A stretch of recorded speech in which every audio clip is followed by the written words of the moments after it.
Bueno, si usted no estuvo la semana anterior y si estuvo, pues vamos a continuar con una serie que hemos llamado Lo que creemos. En medio de un mundo difícil, complicado, cambiante, donde las creencias y los valores de la sociedad están cambiando tanto y donde ese cambio nos va alejando como sociedad y como mundo de los principios y valores de la palabra de Dios, de los principios y las creencias que nosotros como cristianos tenemos. Entonces es un tiempo de reforzar, un tiempo de prepararnos, un tiempo de solidificar nuestras creencias desde el fundamento de la palabra de Dios.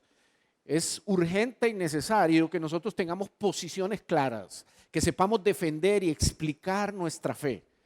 Pero no solo eso, realmente entenderla para poder vivirla. O sea, yo no puedo vivir algo que no entiendo. Rick Warren decía, ¿verdad?, que la única Biblia que nosotros creemos es la que vivimos. Y entonces, para poder vivir tenemos que creer, pero para poder creer tenemos que entender. Tenemos que estar decididos a tener esas convicciones que la palabra de Dios nos da y nos ofrece. Conocerás la verdad, dice la Biblia, y la verdad te hará libre. Todos hemos venido de la esclavitud, todos hemos venido desde el pecado. Y entonces somos necesitadas y necesitados de poder encontrar la verdad que nos liberte de esa historia, de ese pasado y de esa errónea manera de ver el futuro. Queremos ver el futuro como Dios ve el futuro. Entonces escogimos para esta serie estudiar lo que hemos llamado el credo de los apóstoles, o lo que históricamente se ha llamado el credo de los apóstoles. Esa increíble declaración de principios que engloban, que resumen la fe cristiana. Desde el siglo IV. Desde el siglo IV nosotros venimos escuchando como iglesia hasta la fecha esa declaración de aquellos que fueron, por un lado, testigos oculares, presenciales de la vida de Jesús, y los que fueron discípulos de ellos y fueron transmitiendo oralmente estas creencias.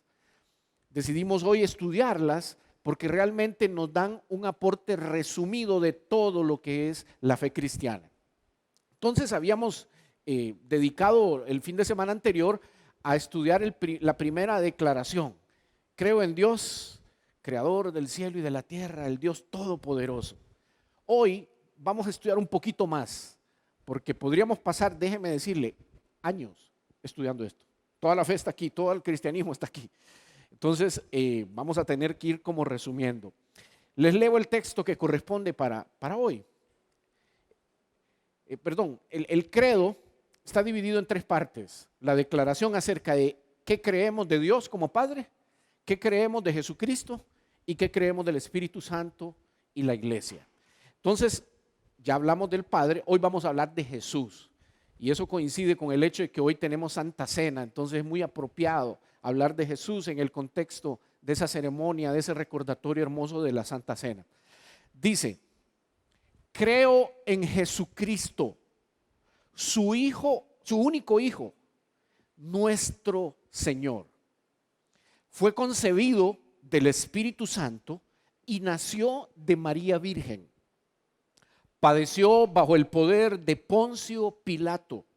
Fue crucificado, muerto y sepultado. Descendió a los infiernos. Al tercer día resucitó de entre los muertos.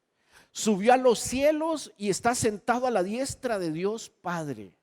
Desde allí ha de venir a juzgar a vivos y a muertos. En el resto del tiempo de hoy vamos a tratar de entender qué significa toda esta declaración. Podríamos, como les digo, pasar horas en cada una de las oraciones que aparece aquí. Vamos a empezar con la primera. Dice, creo en Jesucristo. Me detengo. Ya solo decir creo en Jesucristo es cambiar absolutamente tu fe en el tipo de Dios que otros creen. Hay gente que cree en Buda, hay gente que cree que todas las religiones llevan a Dios, hay otros que creen en Mahoma, en Alá, hay otros que creen en 10,000 otros dioses. Nosotros, al decir creo en Jesucristo, estamos reconociendo 10,000 cosas en esa frase. Estamos diciendo que creemos que aquel Dios Padre creador del cielo y de la tierra, aquel que testificó cómo Adán y Eva distorsionaron el rumbo de la humanidad y de la creación, aquel Dios Padre que vio cómo el pecado distorsionó la armonía de la relación entre Dios y los hombres, entre los hombres consigo mismo y con la naturaleza. Ese Dios decidió enviar a Jesucristo. Jesucristo es una palabra compuesta por Jesús y Cristo. Jesús significa Yahvé salva. Yahvé salva. Y Cristo es una palabra griega que significa ungido. Ungido. El Salvador ungido, podríamos traducirlo.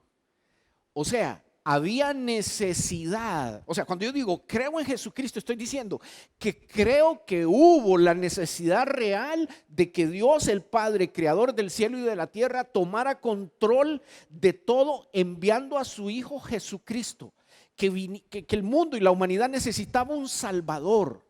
Pero un Salvador ¿de qué? ¿De qué había que salvarnos? Había que salvarnos de la muerte. ¿Y por qué había que salvarnos de la muerte? Porque la Biblia nos enseña que la paga del pecado es la muerte por un acto de justicia. O sea, Dios necesita recomponer absolutamente su creación y envía aún a su Hijo a salvar a todo mundo, no,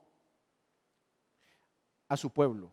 ¿Y quién es su pueblo? Los que deciden creer en este Jesucristo. Mire qué interesante. Porque los que deciden no creer ya están condenados, dice la Biblia.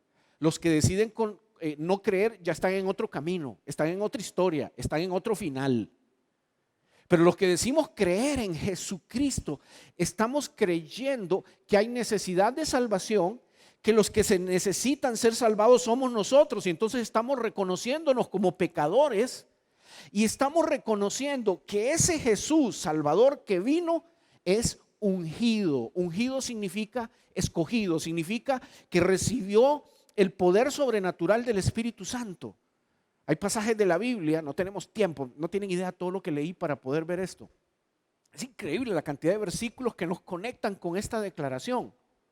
Pero reconocer que Jesús es ungido es reconocer que Dios puso su espíritu en Jesús, su esencia para que pudiera venir.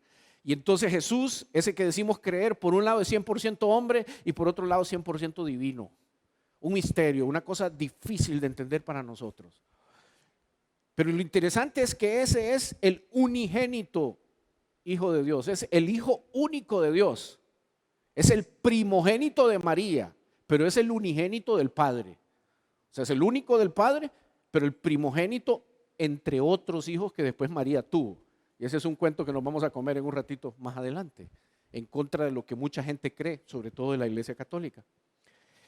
Entonces, la declaración dice, creo en Jesucristo, su Hijo, su único Hijo, nuestro Señor. Isaías 42:1, 700 años antes de Jesús, había declarado esta profecía. Decía, este es mi siervo, a quien sostengo, mi escogido, en quien me deleito. Sobre él he puesto mi espíritu y llevará justicia a las naciones. Mire qué hermoso, el Padre diciendo, este es mi Hijo, 700 años antes, anunciándolo. Y es que mire, lo hermoso de la Biblia es que a pesar de ser tantos autores, tantas culturas, tantos lenguajes, etcétera, se fue cumpliendo año con año. 700 años después se cumple esta profecía con el nacimiento de Jesús. He aquí el Hijo que recibe el Espíritu Santo, que después, como una paloma en el bautismo, se oye aquella frase que la vamos a leer. Este es mi Hijo amado en quien tengo complacencia. Estoy complacido, estoy contento. Y aquí está la unción del Espíritu Santo sobre él. ¿Para qué? Para que empiece su ministerio, para que empiece a cumplir, para lo cual está aquí en medio de nosotros. Y aquí en este pasaje se nos muestra a alguien que ha sido escogido, que ha sido potenciado en el Espíritu Santo, tiene la potencia espiritual sobrenatural, pero que viene como juez. O sea, Jesús vino como profeta, Jesús vino como sacerdote y Jesús vino como rey. Y hay 10,000 versículos sobre eso. ¿Qué significa que vino como profeta? Claro, porque él vino a declarar un mensaje. Él fue un mensajero, él traía el mensaje de Dios Padre diciendo: arrepiéntanse, hay esperanza, hay perdón, pero arrepiéntanse. Es necesario que ustedes se arrepientan, cambien su estilo de vida, vuelvan a mí, confíen en mí, reciban la cobertura espiritual de Jesucristo, nazcan de nuevo. Entonces él fue un profeta, anunció las cosas que iban a pasar. Jesús predijo cosas y hay cosas que no se han cumplido todavía. Pero Jesús también fue un sacerdote, fue un intercesor. Si usted recuerda Juan 17, es la oración donde Jesús está diciendo: aquí están todos los que me diste, que no se pierdan, aquí están. Te ruego por ellos que están en el mundo, que no sean del mundo, pero están ahí, protégelos, cuídalos. Entonces Jesús fue un intercesor, esa es la labor de un sacerdote, es ser un mediador entre Dios y el mundo. Pero además Jesús es un rey, dice aquí que vendrá con justicia a las naciones. Jesús es proclamado como el soberano que necesita ser declarado el soberano por sobre todo cuando por fin Satanás, rey de este mundo, sea absolutamente derrotado. Entonces mire qué interesante, al solo decir yo creo en Jesucristo, estoy diciendo todas estas otras cosas, todas estas implicaciones. Dice Mateo 3 del 16 al 17. Tan pronto como Jesús fue bautizado, Jesús bautizado. ¿Y por qué Jesús se bautizó? Jesús quiso ser obediente y cumplir lo que todo hombre tenía que haber hecho. A pesar de que él no tenía pecado, hizo el símbolo, participó de ese hecho de reconocer la necesidad de nacer de nuevo, de recibir el aura del bautismo que limpia todo pecado, la fuerza del Espíritu Santo que nos resucita para poder vivir una nueva vida. Cuando Jesús cumple con eso, dice que se abrió el cielo y él vio el Espíritu de Dios bajar como una paloma y posarse sobre él.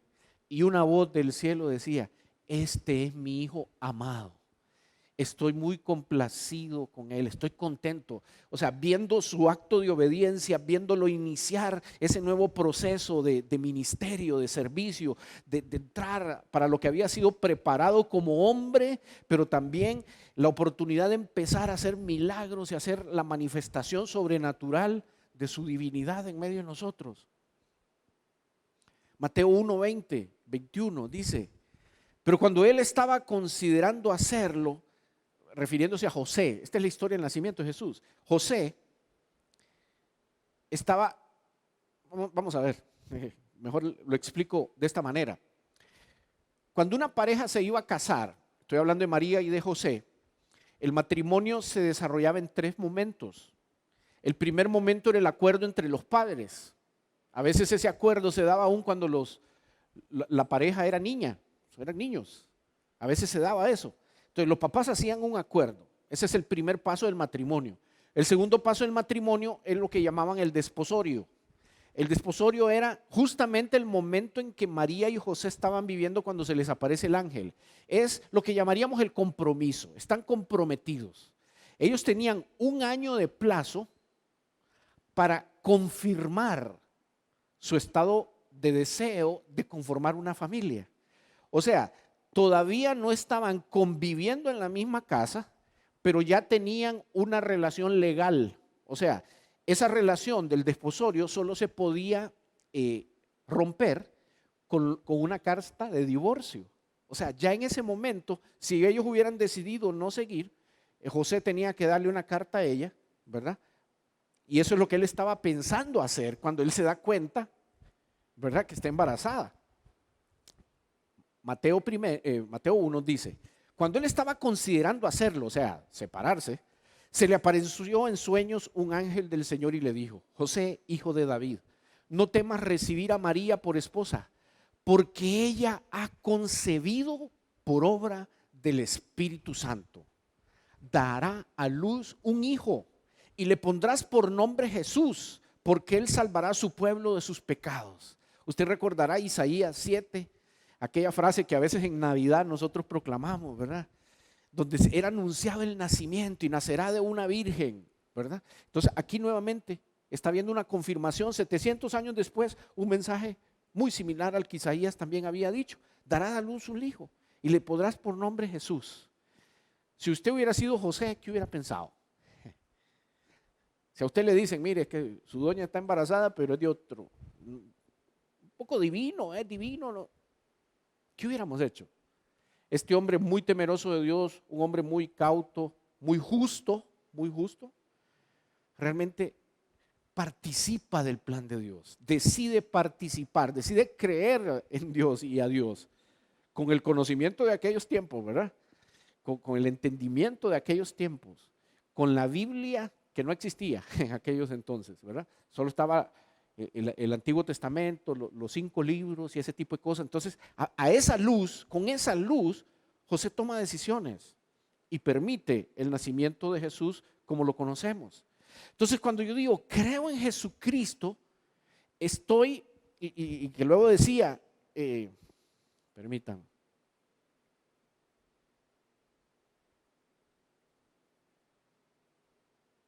concebido por el Espíritu Santo, estoy reconociendo que Jesús, su hombre, en el cual participa la naturaleza sobrenatural divina de Dios, que su nacimiento no fue como cualquiera de nosotros, que nació de una persona que no había tenido relaciones sexuales, que era virgen, que era una doncella. Esa es la traducción, la mejor traducción de la palabra virgen.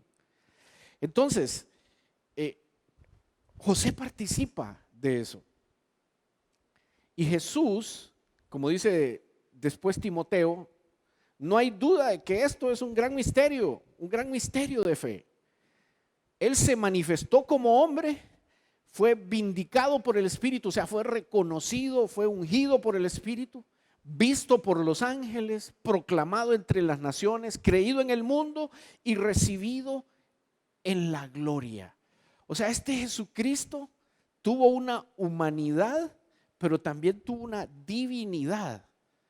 O sea, se manifestó como hombre, lo vimos como hombre, pero a la vez había una espiritualidad diferente en él, un nacimiento diferente con la participación del Espíritu Santo. Fue visto por los ángeles, fue conocido en las naciones. O sea, hay registros históricos, hay documentación histórica de que él vivió en medio de nosotros, que hubo gente que creyó y nació una iglesia a partir de él, y que murió y resucitó y está sentado en la gloria de Dios en este momento. Entonces, una sola declaración, creo en Jesucristo, tiene todo este montón de implicaciones. Pero déjenme regresar a este punto de la concepción del Espíritu Santo y el nacimiento a partir de María como una doncella virgen. Lucas 1:30 al 35 dice así: se le aparece el ángel a María. No tengas miedo, María, Dios te ha concedido su favor, le dijo el ángel. Quedarás encinta y darás a luz un hijo y le pondrás por nombre Jesús. Ya ves, Alba, ¿verdad? Él será un gran hombre y lo llamarán Hijo del Altísimo. Dios el Señor le dará el trono de su padre David y reinará sobre el pueblo de Jacob para siempre. Su reinado no tendrá fin. María, que está escuchando, pregunta: ¿cómo podrá suceder esto? Le preguntó María al ángel. Puesto que soy virgen, el Espíritu Santo vendrá sobre ti y el poder del Altísimo te cubrirá con su sombra. Así que al santo niño que va a nacer lo llamarán Hijo de Dios. ¿Por qué Jesús tenía que tener esa doble naturaleza? Por un lado, Dios tenía que venir él mismo por amor, sacrificarse de su naturaleza para venir a vivir en medio de nosotros como hombre. Y como hombre, Jesucristo tenía que probar que era posible vivir una vida de obediencia y de santidad para poder derrotar a la muerte. Entonces, Dios en medio de nosotros trae a alguien que viene a rescatarnos a través de vivir una vida que pudiera derrotar a la muerte. Y al poder derrotar a la muerte, entonces adquirir la autoridad espiritual para perdonar pecados, vencer a la muerte y demostrar que es posible la resurrección. Y que entonces nosotros podemos arrepentirnos de nuestros pecados, recibir el perdón de Dios y por ende tener acceso a la resurrección, o sea, a poder vivir una vida eterna con Dios. Imagínense todo lo que significa todo esto de decir creo en Jesucristo. Es que ¿en cuál Jesucristo creemos? Si uno habla con la gente en la calle y uno pregunta, oiga, ¿y usted en qué cree? ¿Cuál es el propósito de la vida? ¿Para qué usted vive? ¿Quién es Dios para usted? ¿Quién es Jesucristo? Posiblemente alguna gente va a decir, Jesucristo es mi conserje, es mi mensajero, es mi bombero, es al que yo acudo cuando necesito ayuda.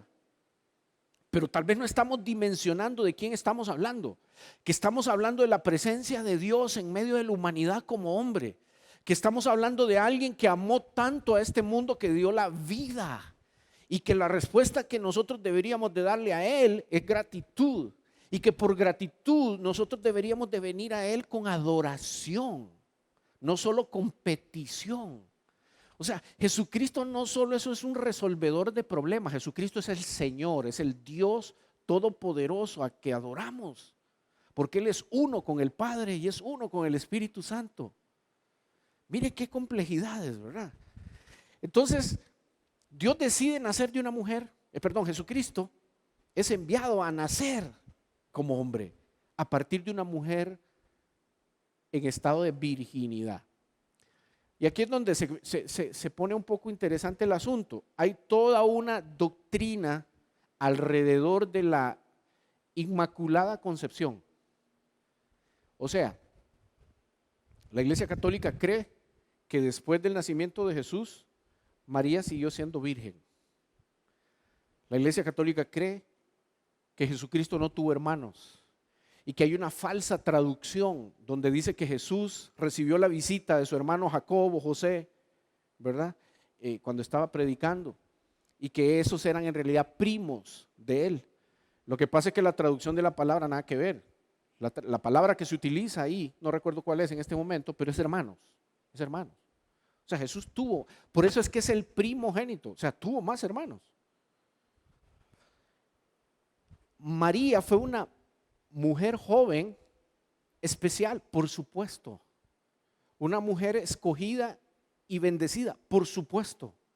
Una mujer que cumplió un propósito tal cual, correcto.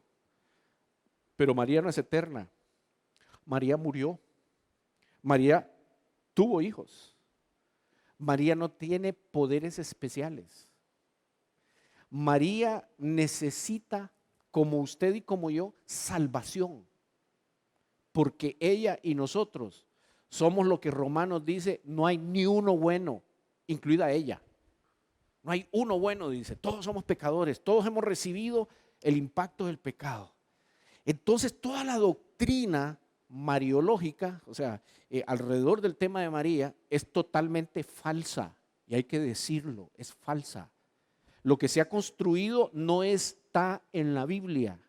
Son cosas que en la tradición la gente fue creando y fue siguiendo.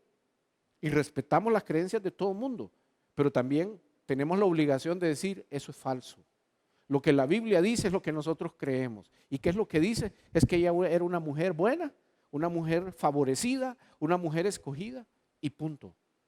La Biblia no registra milagros hechos por María. La Biblia no registra la resurrección de María. La Biblia no registra nada alrededor de todo lo que se dice María hace en este tiempo. Entonces, cuando decimos creo en Jesucristo, tengo que decir eso. Lo que creo de María, lo que creo de José. Eso también lo decimos cuando decimos creo en Jesucristo.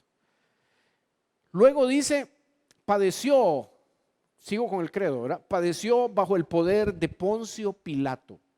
Fue crucificado, muerto y sepultado. Mire, yo no sé si posiblemente esa sea la declaración más importante hoy para nosotros. Y usted dice, pero ¿y por qué? O sea, ahí no habla de Dios, o sea, está hablando de Poncio Pilato, un romano. Padeció bajo el poder de Poncio Pilato, fue crucificado, muerto y sepultado. Esta frase es absolutamente importante porque nos da un lugar, nos da un año y nos da un nombre de un personaje verdadero. Esto es parte de la evidencia histórica de la realidad del nacimiento de Jesús. Porque nos está diciendo, Jesucristo nació en un momento específico de la historia que puede ser revisado hacia atrás. La arqueología nos demuestra que Poncio Pilato existió. Y existió exactamente en el tiempo que se cree y que se dice que Jesucristo nació, vivió, murió y resucitó. Entonces hay evidencia histórica. En el credo hay evidencia histórica, porque nos está diciendo que ese hombre vivió en el tiempo histórico, político, romano, en el que gobernaba Poncio Pilato. Pero además dice que este chavalo fue malo. Dice que padeció. Lucas 18, 31 al 33 nos relata un poco sobre esto. Entonces Jesús tomó aparte a los 12 y les dijo: ahora vamos rumbo a Jerusalén, donde se cumplirá todo lo que escribieron los profetas acerca del Hijo del Hombre.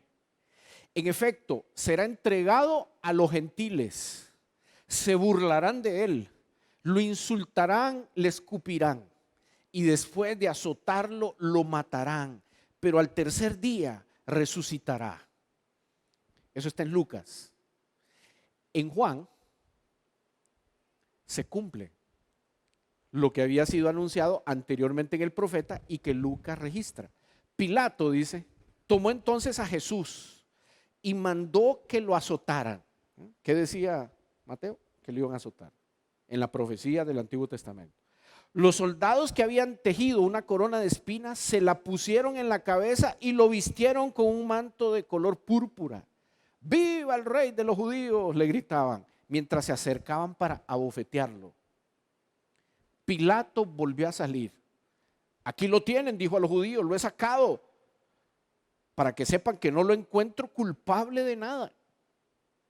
Cuando salió Jesús, llevaba puestos la corona de espinas y el manto de color púrpura. Aquí tienen al hombre, les dijo Pilato. Tan pronto como lo vieron, los jefes de los sacerdotes y los guardias gritaron a voz en cuello: ¡crucifícalo, crucifícalo! Pues llévenselo y crucifíquenlo ustedes, replicó Pilato. Por mi parte no lo encuentro culpable de nada. Nosotros tenemos una ley y según esa ley debe de morir porque se ha hecho pasar por hijo de Dios, insistieron los judíos. Al oír esto, Pilato se atemorizó aún más. Así que entró de nuevo en el palacio y le preguntó a Jesús: ¿de dónde eres tú? Pero Jesús no le contestó nada. ¿Te niegas a hablarme?, le dijo Pilato. ¿No te das cuenta de que tengo poder para ponerte en libertad o para mandar a que te crucifiquen? No tendrías ningún poder sobre mí si no se te hubiera dado de arriba. Tome, chichi, le contestó Jesús. Por eso el que me puso en tus manos es culpable de un pecado más grande. Desde entonces, Pilato procuraba poner en libertad a Jesús, pero los judíos gritaban desaforadamente: si dejas en libertad a este hombre, no eres amigo del emperador. Cualquiera que pretenda ser rey se hace su enemigo. Al oír esto, Pilato llevó a Jesús hacia afuera y se sentó en el tribunal en un lugar al que llamaban el empedrado, que en arameo se dice Gabatá. Era el día de la preparación para la Pascua, cerca del mediodía. Aquí tienen a su rey, dijo Pilato a los judíos. Fuera, fuera, crucifícalo, vociferaron. ¿acaso voy a crucificar a su rey? Replicó Pilato. No tenemos más rey que el emperador romano, contestaron los jefes de los sacerdotes. Entonces Pilato se lo entregó para que lo crucificaran y los soldados se lo llevaron.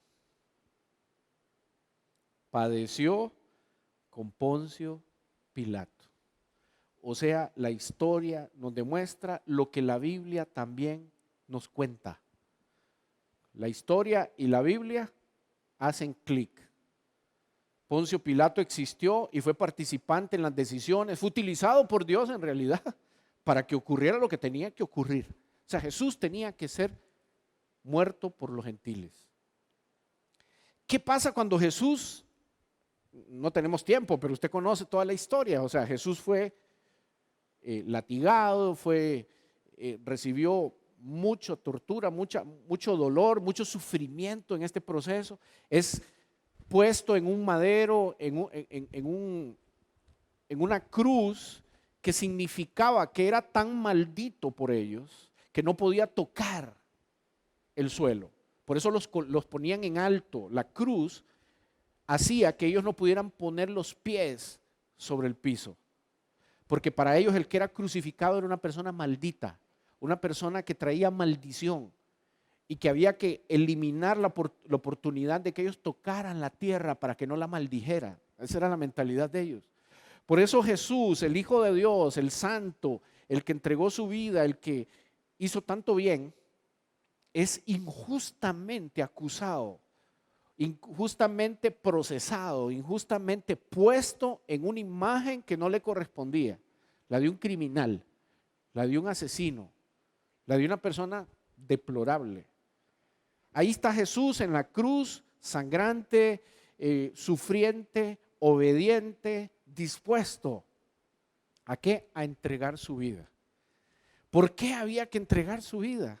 Había que resolver ese tema legal, el de que la paga del pecado es muerte. Entonces un santo tenía que morir, bajar a los infiernos, que es lo que sigue diciendo la siguiente frase, que en realidad no es una frase real original, ya les explico. El credo dice: descendió a los infiernos y al tercer día resucitó de entre los muertos. Esa frase, descendió a los infiernos, que es la que la Iglesia Católica por siglos comunicó, en realidad la palabra infiernos es una mala traducción aquí. En realidad la palabra correcta era el Seol o el Hades, ¿verdad? Que es el lugar de los muertos. La palabra infierno como tal, en realidad es una palabra que está en la Biblia asignada al lugar donde va a ir a parar el diablo y sus demonios y todos aquellos después del día del juicio. Entonces, lo que quiere aquí decir es que Jesús estuvo donde tenía que estar en el proceso de muerte, muerto como hombre, o sea, él murió como cualquiera de nosotros, pero en ese proceso de 3 días, donde su cuerpo no se carcomió, no se descompuso, en esos 3 días hay una batalla legal. Y en esa batalla legal Jesús derrota. O sea, en esa batalla la muerte no puede retenerlo. No hay un pecado que justifique, entre comillas, legalmente que Jesús tenga que ser retenido como cualquier pecador. Hechos 10:39 dice Lucas, que está escribiendo: nosotros somos testigos de todo lo que hizo en la tierra de los judíos, en la tierra de los judíos y en Jerusalén. Lo mataron colgándolo de un madero, pero Dios lo resucitó al tercer día y dispuso que se apareciera, no a todo el pueblo, sino a nosotros, testigos previamente escogidos por Dios, que comimos y bebimos con Él después de su resurrección. Mira qué testimonio. Él nos mandó a predicar al pueblo y a dar solemne testimonio que ha sido nombrado por Dios como juez de vivos y muertos. De Él dan testimonio todos los profetas que todo el que cree en Él recibe por medio de su nombre el perdón de los pecados. Romanos 4:25 dice, Él fue entregado a la muerte por nuestros pecados y resucitó para nuestra justificación. Jesucristo pasó por eso porque iba a sustituirnos a nosotros del castigo que a nosotros nos tocaba. O sea, Dios resuelve el problema de todo el pecado de la humanidad pagándolo de una sola vez con la vida de su Hijo. Ya no es necesario ningún sacrificio, ya no es necesaria ninguna acción, porque fue suficiente la muerte de Jesús para declararlo a Él como el juez y el que entonces nos permite a nosotros ser perdonados de nuestros pecados. A eso se le llama la justificación. O sea, es como cuando dejabas de ir a la escuela, ¿verdad? Y entonces uno mandaba una excusa para ser justificado. O sea, para que mi falta de asistencia a la clase no fuera tomada en cuenta. Entonces, lo que Jesús hizo fue que con su sacrificio, Él recibe el dolor y el sufrimiento de nuestro pecado. Ya nosotros no tenemos que pasar por eso, por gracia, por misericordia.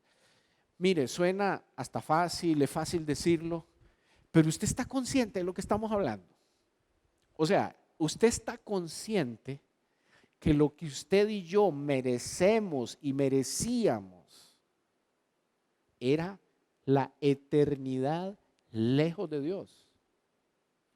La eternidad sufriendo eternamente, sin el amor de Dios, sin la presencia de Dios. Eso es lo que merecemos como pecadores. Pero entonces ahí es donde viene la grandeza de la gracia, de que sin merecerlo, usted y yo tenemos un final feliz. Usted y yo tenemos esperanza, usted y yo tenemos propósito, usted y yo tenemos libertad, usted y yo tenemos capacidad espiritual ahora porque hemos nacido de nuevo. El Espíritu Santo nos ha llenado, el Espíritu Santo nos llena de paz, amor, gozo. El Espíritu Santo nos llena de amor por causa de lo que Jesús hizo. Eso era imposible, eso no existía antes de la muerte de Jesús. El Espíritu Santo no estaba en todo mundo.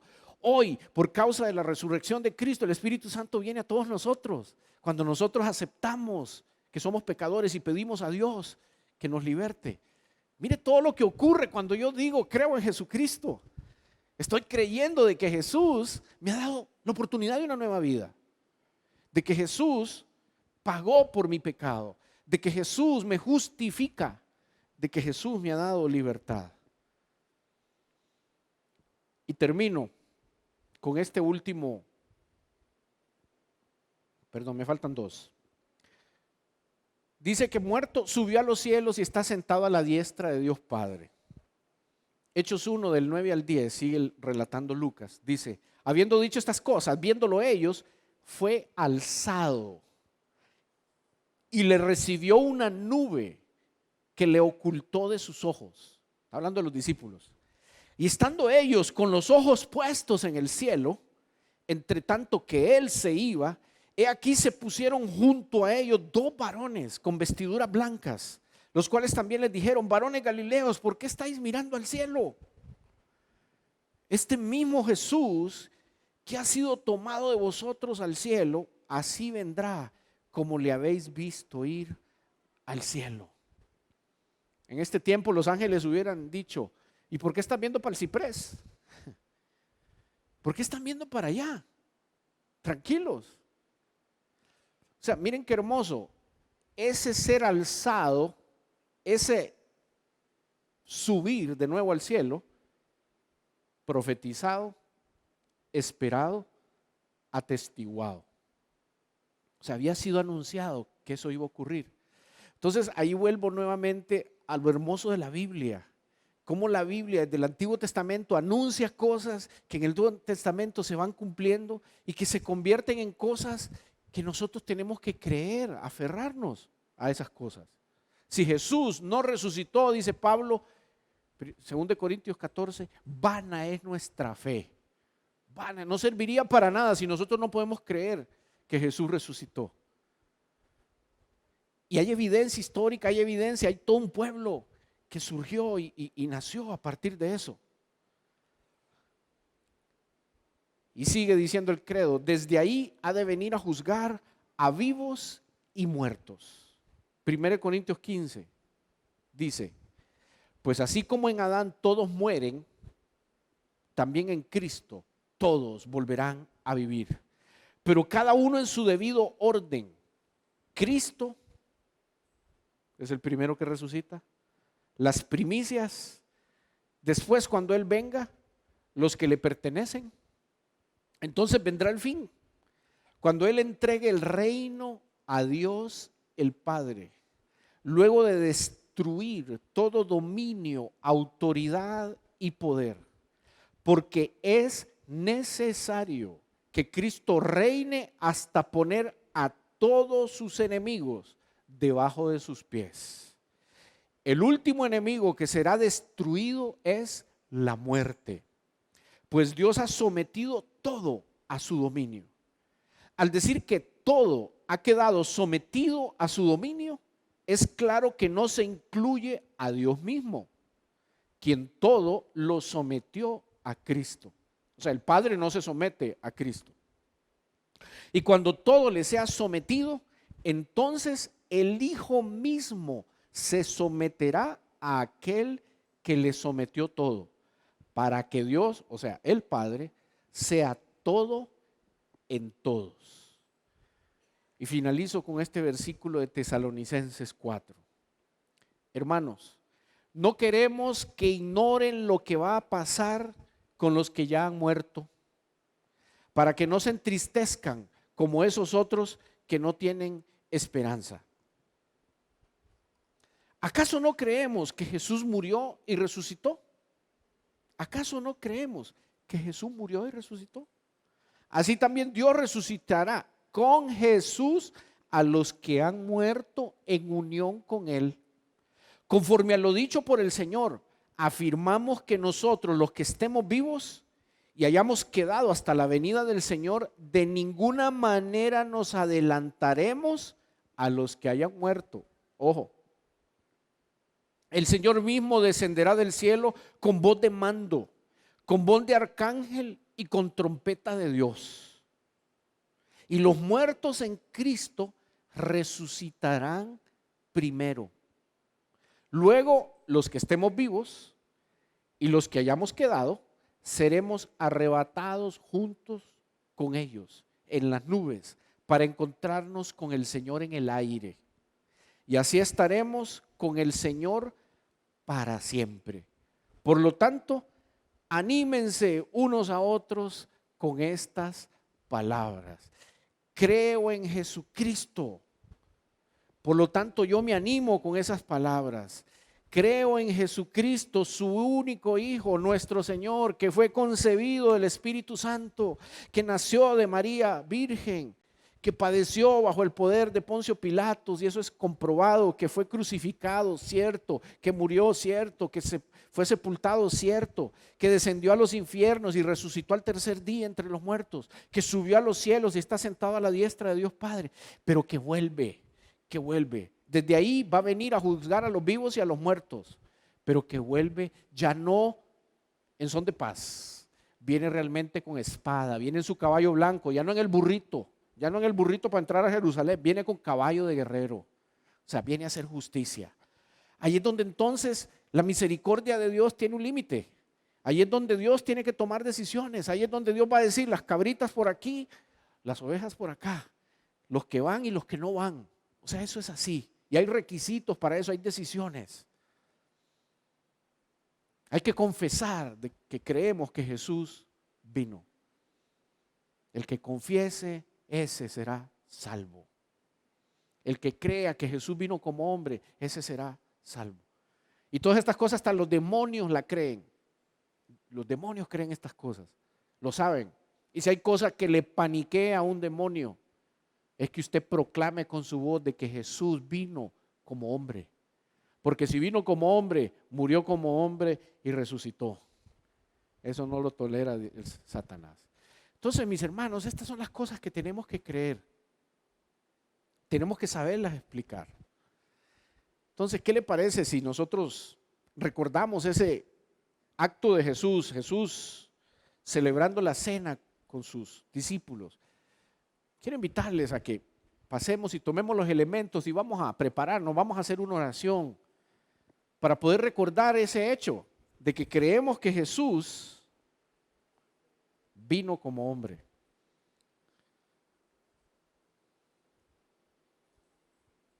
Pueden pasar.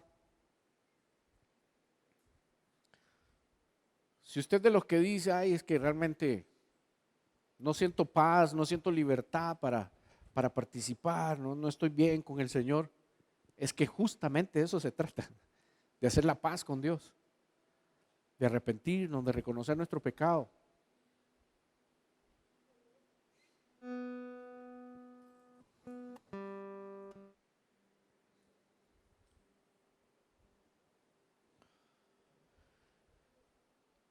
Entonces, ¿por qué nosotros hacemos esto cada primer fin de semana de mes?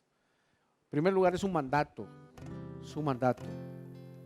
El Señor nos dijo, acuérdense de mí, hagan esto en memoria mía. ¿Y qué era esto?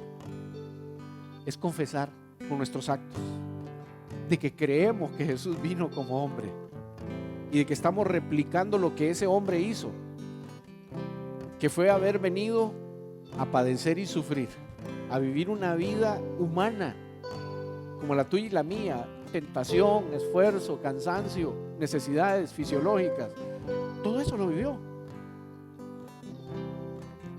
Pero con el poder del Espíritu Santo pudo vivir en santidad. Y eso es lo que recordamos con el pan. El pan que es el resultado de un proceso. Harina molida, fuego, mezcla, tiempo, proceso, espera. Eso es el pan.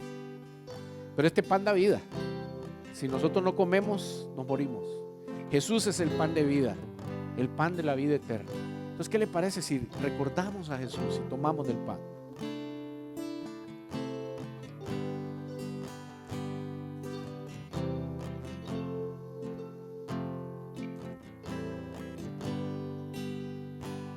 Hoy creemos que Jesucristo es el Hijo de Dios, que Jesús vino como hombre.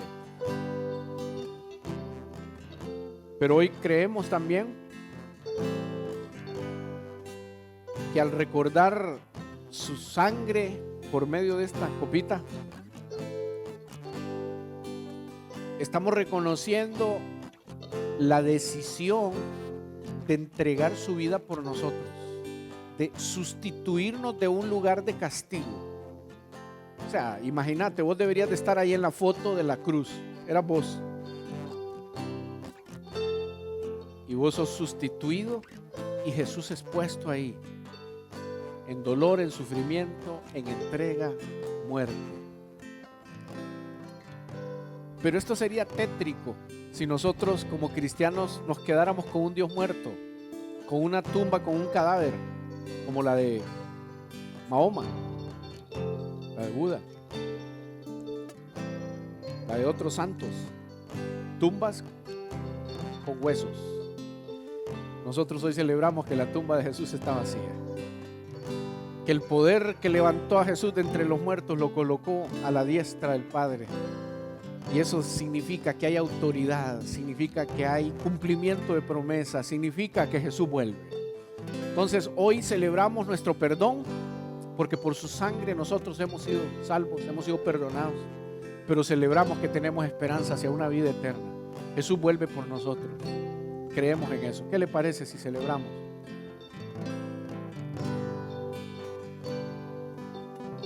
Padre eterno, Padre bueno, gracias por Jesús. Gracias por resolver el problema existencial nuestro, por darnos sentido para vivir y por darnos una vida después de esta. Gracias, Jesús, por tu obediencia y tu fidelidad. Gracias por tu amor a nosotros como enemigos, a nosotros como los que estábamos lejos. Gracias porque nos incluiste en una nueva familia. Ahora somos llamados hijas e hijos de Dios. Ahora tenemos una nueva naturaleza por el Espíritu Santo. Ahora tenemos un nuevo destino, la vida eterna contigo. Gracias, gracias Señor por esto. Gracias. Bendito, bendito es tu nombre. Que la honra y la gloria sea por siempre para ti. Que nuestra vida te honre. Que lo que hagamos de ahora en adelante siempre traiga honor y gloria a tu nombre. Gracias, Padre, por la obra restauradora nuestra a través de Jesucristo. Y Jesucristo, eternamente agradecidos por tu favor y por tu gracia. Oramos en el nombre de Jesús. Que así sea. Amén y amén. Que tengan una feliz semana. Que Dios me lo guarde. Chao.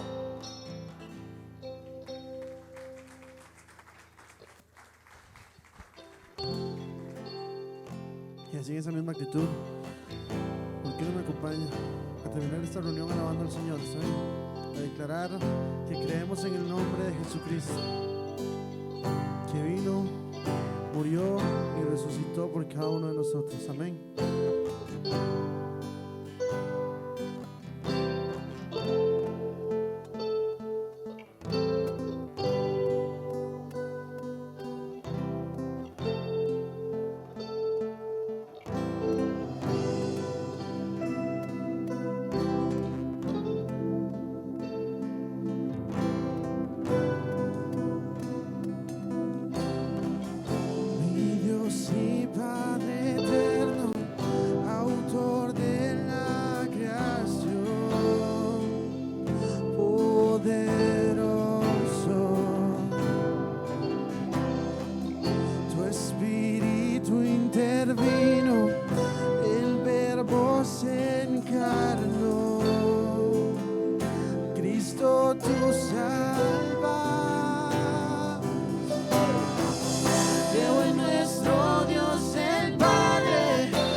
tres en uno es.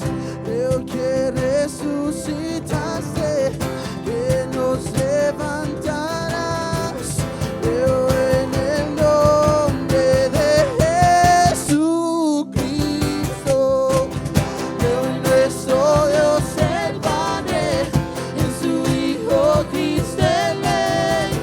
Creo en el Espíritu Santo, Dios tres en uno.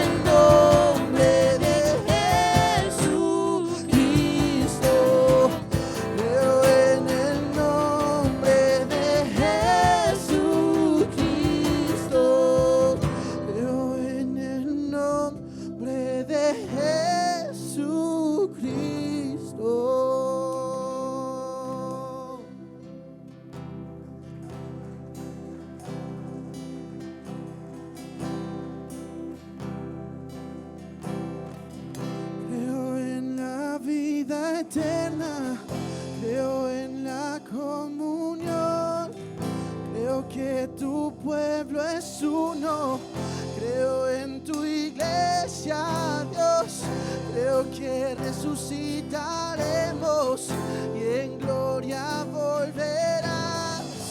Creo en el nombre de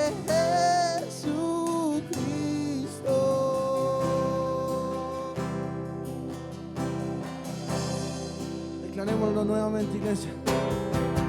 Creo en nuestro Dios el Padre, en su Hijo Cristo el Rey. Creo en el Espíritu Santo, los tres en uno es. Creo que resucitaste, que nos levantarás. Creo en el nombre de nuestro Dios el Padre, en su Hijo Cristo el Rey. Creo en el Espíritu Santo, Dios tres en uno es. Que nos levantarás. Creo en el nombre de Jesucristo. Creo en el nombre de Jesucristo. Dilo, iglesia.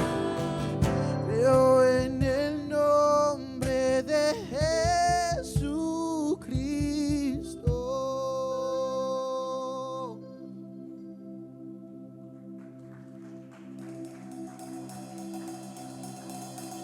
Amén. Se escuche más fuerte ese aplauso para nuestro Señor, que murió y resucitó por nosotros. Gracias, Padre, por tu misericordia. Bueno, familia, muchas gracias por acompañarnos hoy. Espero que puedan estar con nosotros las próximas semanas y nos estaremos viendo. Hasta luego. Dios los bendiga.